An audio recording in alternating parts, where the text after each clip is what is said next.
Hi friends, welcome to Rose's kitchen. ഇന്ന് നമ്മൾ ഉണ്ടാക്കാൻ പോകുന്നത് വെർമിസെല്ലി വെച്ചിട്ട് ഒരു ഡിസേർട്ടാണ്. അപ്പോൾ അതിനായിട്ട് ഞാൻ കുറച്ച് ബട്ടറാണ് ഇപ്പം ഈ പാനിലേക്ക് ഇട്ടേക്കുന്നത്. നമുക്ക് കുറച്ച് നട്ട്സ് വറുക്കാനുണ്ട്, അതിന് വേണ്ടിയിട്ടാണ്. നമുക്കിതിലേക്ക് കുറച്ച് കശുവണ്ടി ഇട്ട് കൊടുക്കാം.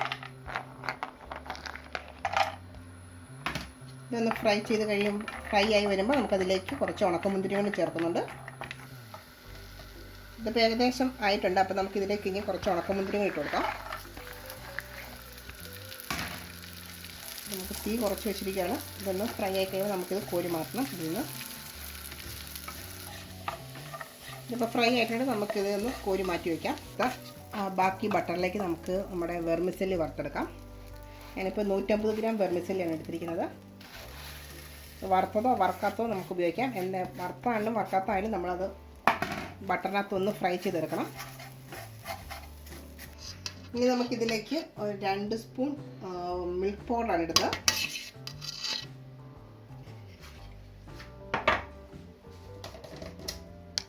ഇതിലേക്ക് പഞ്ചസാര ഒരു 1.5 സ്പൂൺ ഇടുന്നുണ്ട്.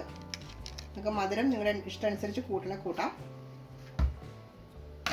ഇത് എല്ലാം കൂടെ നന്നായിട്ടൊന്ന് യോജിപ്പിക്കാം.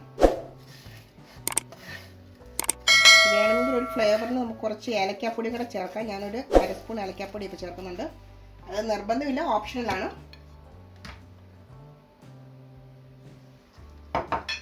ഇതെല്ലാം കൂടെ നന്നായിട്ടൊന്ന് യോജിപ്പിക്കണം.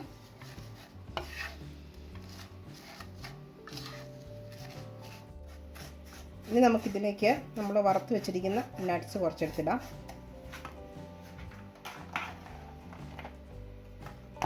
അത് നന്നായിട്ടൊന്ന് യോജിപ്പിക്കാം. എന്നിട്ട് തീ ഓഫ് ചെയ്യാം. ഇനി നമുക്ക് തീ ഓഫ് ചെയ്യാം. എന്നിട്ട് നമുക്ക് ഇതിലേക്കുള്ള ഫില്ലിങ്സ് തയ്യാറാക്കണം.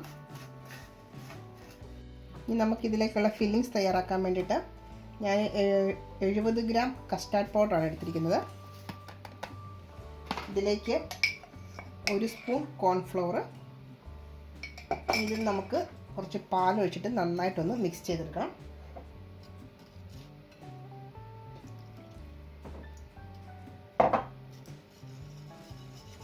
ഇനി നമുക്കൊരു പാനിലേക്ക് 2 കപ്പ് പാലെടുക്കാം.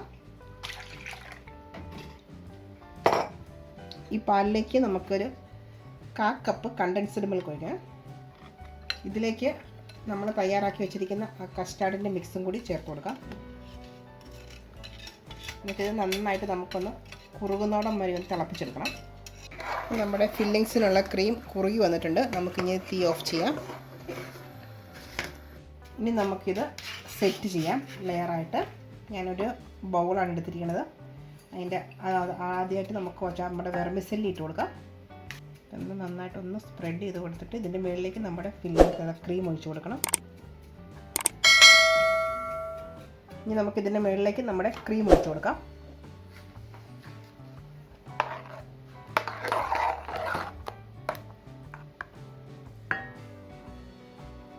എല്ലായിടത്തും വരത്തക്ക വിധത്തിൽ ഒന്ന് സ്പ്രെഡ് ചെയ്യണം ക്രീം.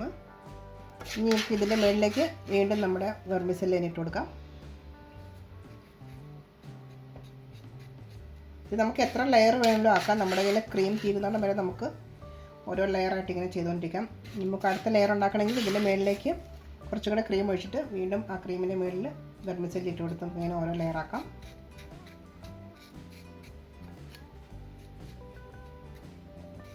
നമുക്കിതിൻ്റെ മുകളിലേക്ക് കുറച്ചും കൂടെ നമ്മുടെ ക്രീം ഒഴിച്ച് കൊടുക്കാം.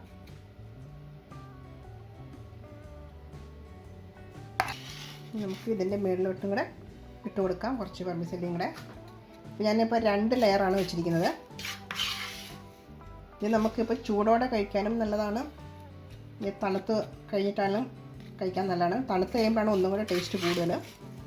നമ്മൾ ഫ്രിഡ്ജിലൊന്നും വെക്കേണ്ട ആവശ്യമില്ല. ഇത് റൂം ടെമ്പറേച്ചറിൽ തന്നെ തണുത്താൽ മതി. നമുക്കിതിൻ്റെ മുകളിലേക്ക് കുറച്ച് നമ്മൾ നേരത്തെ വറുത്ത് വെച്ച നട്ട്സിൽ നിന്ന് കുറച്ചെടുത്ത് മാറ്റി വെച്ചിട്ടുണ്ടായിരുന്നു. അതൊക്കെ ഇട്ട് നമുക്കൊന്ന് ഡെക്കറേറ്റ് ചെയ്യാം. നമ്മുടെ ഡിസേർട്ട് അങ്ങനെ റെഡി ആയിട്ടുണ്ട്. നല്ല ടേസ്റ്റാണ് കഴിക്കാനായിട്ട്. അപ്പോൾ എല്ലാവരും ഒന്ന് ട്രൈ ചെയ്ത് നോക്കുക. ഉണ്ടാക്കാനും വളരെ ഈസിയാണ്. ഇഷ്ടമായ ലൈക്ക്, ഷെയർ ആൻഡ് സബ്സ്ക്രൈബ് ചെയ്യാൻ മറക്കരുത്. Thank you for watching.